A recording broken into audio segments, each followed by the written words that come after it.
Shri Paramatmane Namaha. Shrimad Bhagavad Gita Atha Panchamodhyayaha. Arjuna Uvacha Sannyasam Karmana Krishna Punaryogaincha Shansasi Yachreya Yatayorekan Tanme Bruhi Sunishchitam.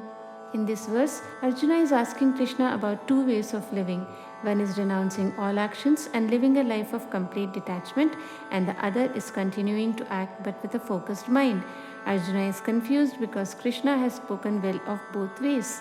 He wants to know which of these two paths is better for reaching the highest good. Arjuna is asking Krishna to clearly explain which way is the best and why.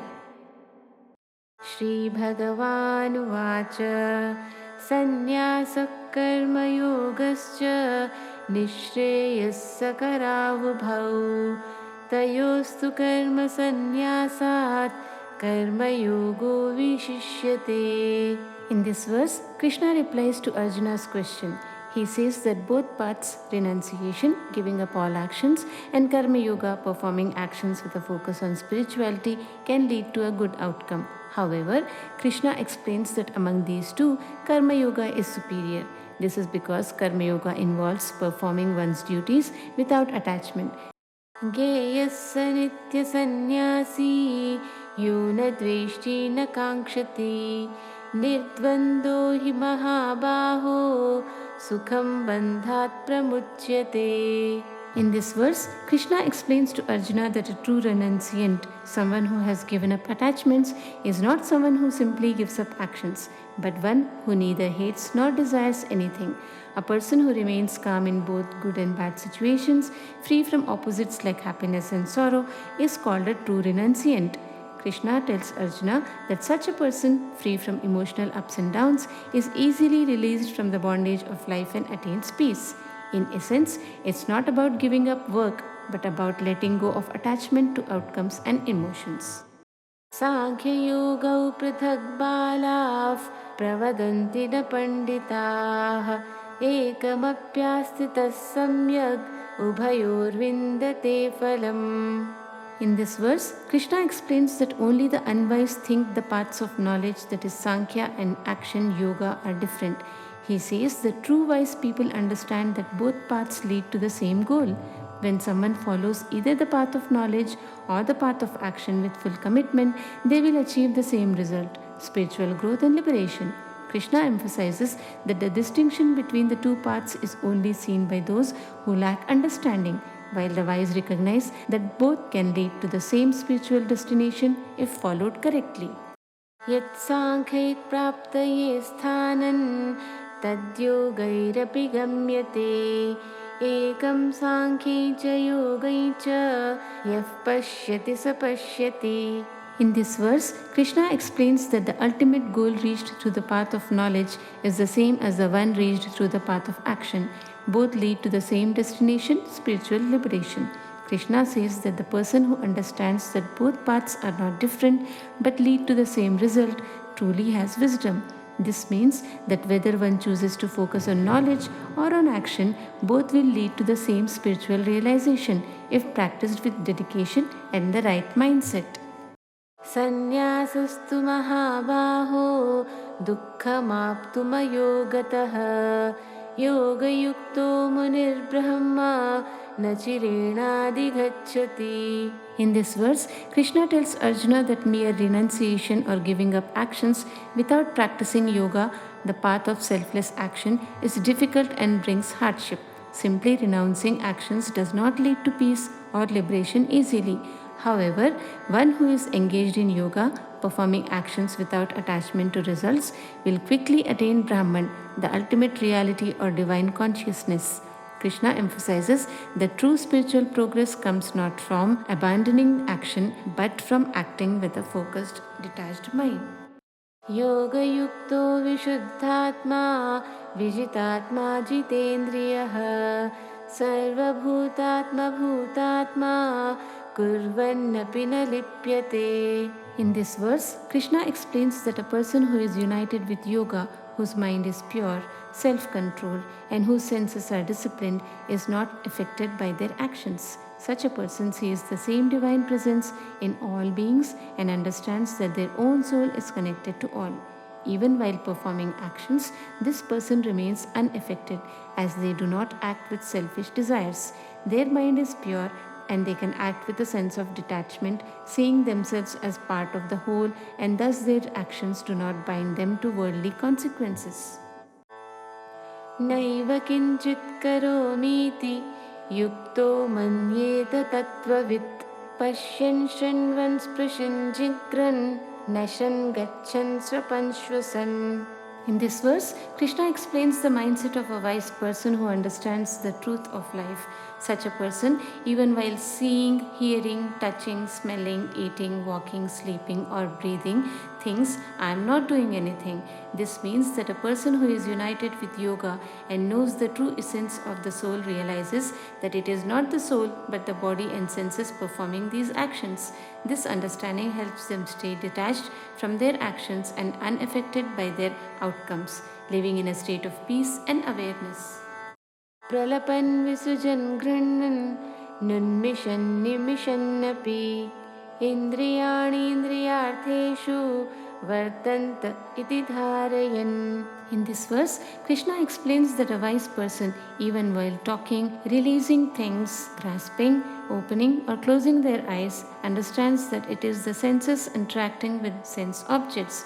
The enlightened person knows that all actions are performed by the body and its senses, not by the true self or the soul. By maintaining this understanding, they remain detached from their actions, realizing that their inner self remains unaffected by worldly activities. This allows them to live in peace and freedom without getting bound by their actions. ब्रह्मण्याधाय कर्माणि सङ्गं त्यक्त्वा करोति यः लिप्यते न स पापेन padmapatramivambhasa. In this verse, Krishna teaches that a person who performs actions by dedicating them to Brahman, the divine, and giving up attachment to the results is not touched by sin, just like a lotus leaf remains unattached by water.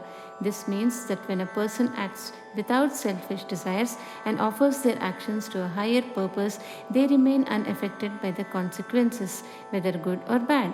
By staying detached and focused on the divine, they live a pure life, free from the binding effects of their actions, just as the lotus remains clean in water. Kayena manasa buddhya kevalairindrayairapi yoginah karma kurvanti sangam tyaktva shuddhaye. In this verse, Krishna explains that true yogis perform all their actions, whether through the body, mind, intellect, or senses, without attachment. They act purely for the purpose of self-purification. This means that a yogi does not work for personal gain or pleasures, but to purify the self and grow spiritually.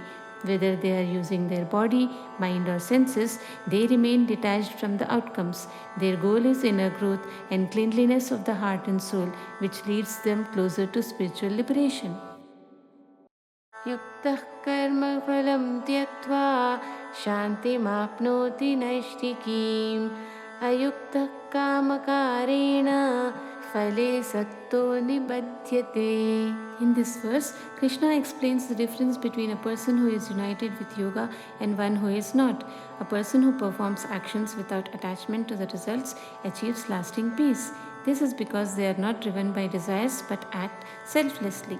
On the other hand, a person who is not united with yoga is attached to the outcomes of their actions. They act out of selfish desires and are bound by the results, leading to stress and suffering. In summary, selfless action leads to peace, while selfish action leads to bondage. Sarvakarmani manasa sanyasyaste sukham vashi navadvare pure dehi naiva kurvanna karayan. In this verse, Krishna describes a wise person who has renounced all actions mentally, achieving inner peace. Such a person is like a master of their mind and senses, living in a body that is the city of 9 gates, but not actively involved in actions. This means that even while living in the world and having a physical presence, the wise person remains detached from the activities of the body. They understand that their true self is separate from their actions, leading to a state of tranquility and contentment, unaffected by the external world. न कर्तृत्वं न कर्माणि लोकस्य सृजति प्रभुः न कर्मफलसंयोगं स्वभावस्तु pravartate. In this verse, Krishna explains that the divine or Prabhu does not create the sense of doership or the actions in the world. Instead, it is the nature or Prakriti that drives all actions and their results. This means that the Supreme Being is not responsible for individual actions or their outcomes.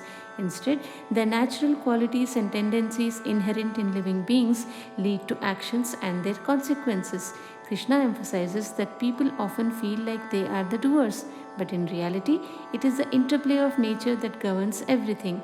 This understanding helps one realize that they are part of a larger cosmic process leading to greater awareness and peace. नादत्ते कस्यचित् पापं न चैव सुकृतं विभुः अज्ञानेनावृतं ज्ञानं तेन मुह्यन्ति जन्तवः. In this verse, Krishna explains that the divine does not take anyone's sins or merits. The Supreme Being is not responsible for the good or bad actions of individuals. Instead, it is ignorance or ajnana that covers true knowledge or jnana, causing beings to become confused and trapped in the cycle of life. This means that people's actions, whether positive or negative, are their own and they are influenced by their understanding or lack thereof. Ignorance leads to a misunderstanding of the self and the world, resulting in suffering. By gaining true knowledge, individuals can overcome this confusion and move towards liberation. Jnanena tu tad jnanai yeshanashitamatmanah teshamadityavaj prakashayati tatparam. In this verse, Krishna emphasizes that the knowledge or jnana can eliminate ignorance or ajnana for those who seek it. When ignorance is destroyed, true understanding of the self and the universe emerges. He compares this illumination to the sun, which reveals everything. Just as sunlight brightens the world, knowledge enlightens the mind and heart. For those who attain this knowledge, it leads to clarity, understanding, and liberation from confusion and suffering. Thus, seeking knowledge is crucial for spiritual growth and awakening.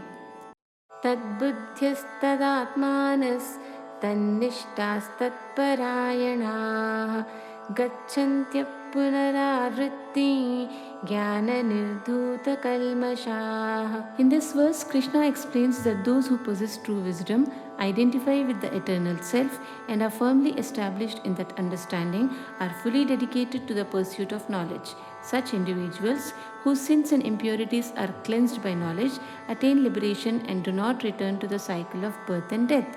This means that when one is fully committed to understanding the true nature of reality and the self, they overcome all negative karmas or kalmashas and achieve a state of eternal peace. Their dedication to knowledge leads them beyond the cycle of life and rebirth, allowing them to experience lasting liberation. Vidya Vinaya Sampanne Brahmane Gavihastini Shuni Chaiva Shvapake Cha Pandita Samadarshinaha. In this verse, Krishna teaches that a true wise person, a Pandita, sees all beings with equal vision, regardless of their social status or form. Whether it's a learned Brahmin, a cow, an elephant, a dog, or even a lowly dog-eater Shvapaka, a wise person recognizes the same divine essence in all. This perspective reflects the understanding that the soul is beyond the differences created by society and the physical body. True knowledge allows one to transcend judgments based on external experiences and status, fostering compassion and equality among all living beings. Ihaiva tairjita sargo esham samye sthitam manah nirdosham hi samam brahma tasmad brahmani te sthitah. In this verse, Krishna explains that those who have attained equanimity in all situations have overcome the cycles of creation or sarga. Their minds remain steady in the realization of the oneness of all beings. He emphasizes that Brahman, the ultimate reality, is without faults and is the same for everyone. Therefore, those who are established in this understanding remain connected to Brahman and experience peace and liberation. By seeing the world with a sense of unity and recognizing the divine essence in all, they transcend worldly attachments and sufferings.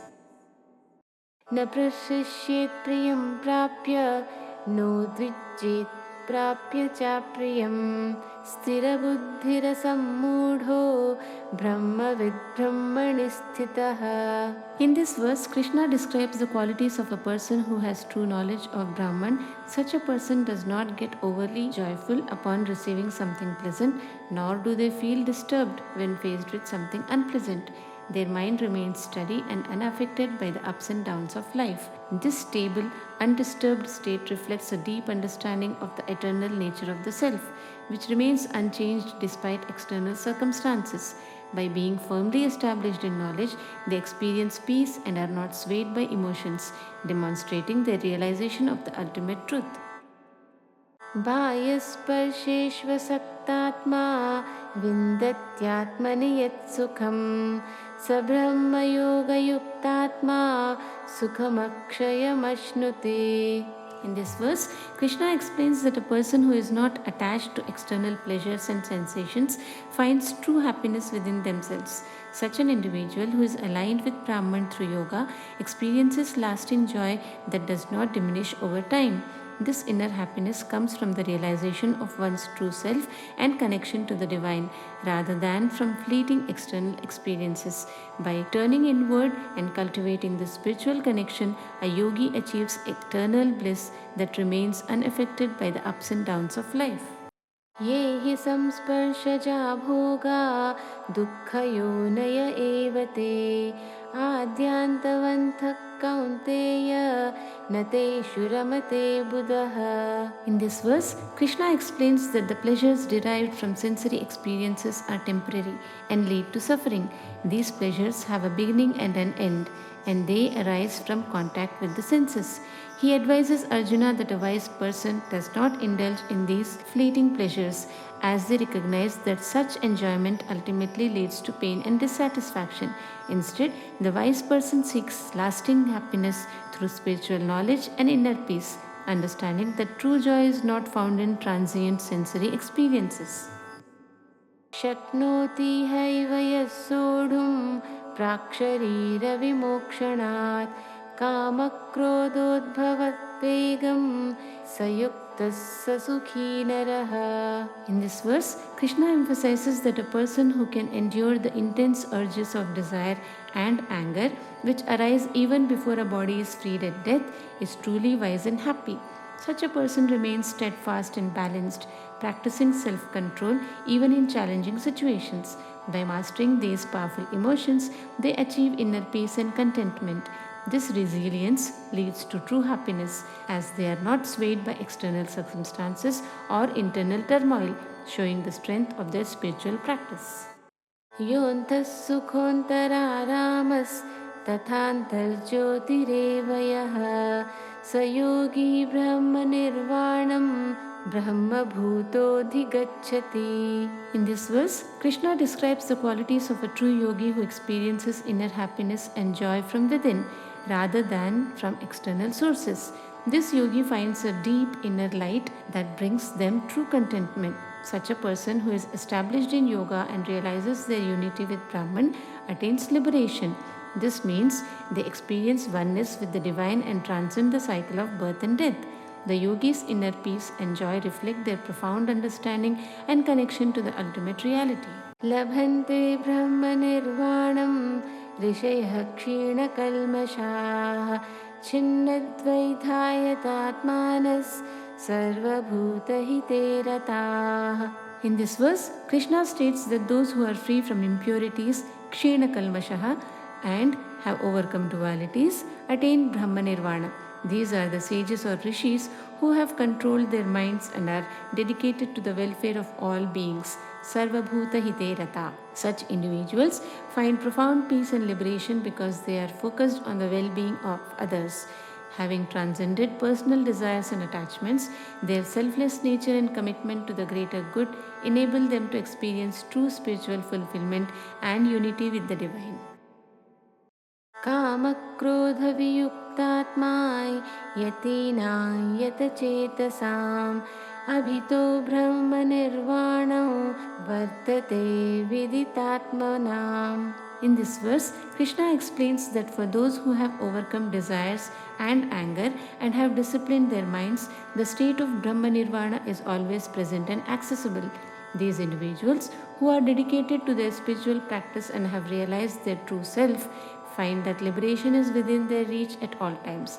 Their inner peace and mastery over emotions create a profound connection to the divine, allowing them to experience the ultimate state of bliss and freedom. स्पर्शान् कृत्वा बहिर्बाह्याञ्च चक्षुश्चैवान्तरे भ्रुयोः प्राणापानौ समौ कृत्वा नासाभ्यन्तरचारिणौ. In this verse, Krishna describes a meditative practice for attaining inner peace. He advises focusing on the external sense objects and then bringing attention inward, specifically to the space between the eyebrows. By equalizing the breath, prana and apana through controlled breathing, one can calm the mind and senses. This practice helps to center the individual, leading to a state of deep concentration and tranquility. By turning inward and balancing the vital energies, a person can experience greater awareness and connection to the true self. यतेन्द्रियमनोबुद्धिर् मुनिर्मोक्षपरायणः विगतेच्छाभयक्रोधो यः सदा मुक्त एव सः. In this verse, Krishna explains that a sage or muni who has mastered their senses, mind and intellect and is focused on liberation or moksha remains free from desires, fears and anger. Such a person is always in a state of liberation regardless of external circumstances. Their inner mastery and peace allow them to live freely, unaffected by the turmoil of the world. This highlights the importance of self-control and the inner journey towards spiritual freedom, showing that true liberation comes from within. भोक्तारं यज्ञतपसां सर्वलोकमहेश्वरं सुहृदं सर्वभूतानां ज्ञात्वा मां शान्तिमृच्छति. In this verse, Krishna reveals that one who recognizes him as the ultimate enjoyer of all sacrifices and austerities, the Lord of all worlds and a friend of all beings, attains true peace. Understanding this connection brings a deep sense of tranquility as it allows individuals to see the divine presence in all aspects of life.